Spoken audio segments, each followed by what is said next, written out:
பாட்டி ஒரு கொய்யா மரத்தை ரொம்ப ஆசையா வளர்த்துட்டு வந்தாங்க. ஒரு நாள் அந்த பாட்டி இல்லாத நேரத்தை பார்த்து ஒரு சிறுவன் அந்த கொய்யா மரத்தில் இருக்கிற கொய்யா பழங்களை பறிக்க வந்தான். அப்போ திடீர்னு அந்த பாட்டியும் அங்க வந்துட்டாங்க.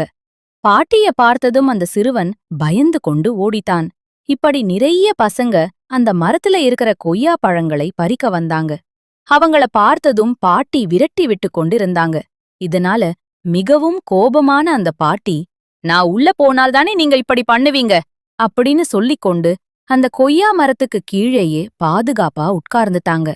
அப்போ ஒரு ஏழ்மையான சிறுவன் அந்த பாட்டியிடம் போய், பாட்டி, எனக்கு ரொம்ப பசிக்குது, ஒரு கொய்யா பழம் தரீங்களா அப்படின்னு கேட்டான்.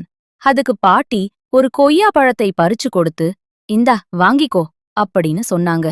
அப்போ அந்த சின்ன பையன், பாட்டி, நான் ஒன்னு சொன்னா தப்பா நினைச்சுக்க மாட்டீங்களே அப்படின்னு கேட்டான்.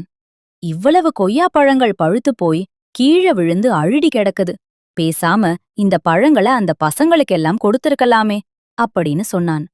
அதுக்கு பாட்டி சொன்னாங்க, பேரா, நான் இந்த பழத்துக்காகத்தான் அந்த பசங்கள விரட்டினேன்னு நினைக்கிறாயா? இந்த ஒரு கொய்யா பழத்துக்காக அவங்க சின்ன வயசுலேயே திருடன்னு முத்திரை வச்சிருவாங்க பாரு, அதுக்காகத்தான் அவங்கள விரட்டினேன். உன்னை மாதிரியே அவங்களும் வந்து நேர்மையா, பாட்டி ஒரு பழம் தாங்கன்னு கேட்டிருந்தா நான் எல்லாருக்கும் கொடுத்திருப்பேன்.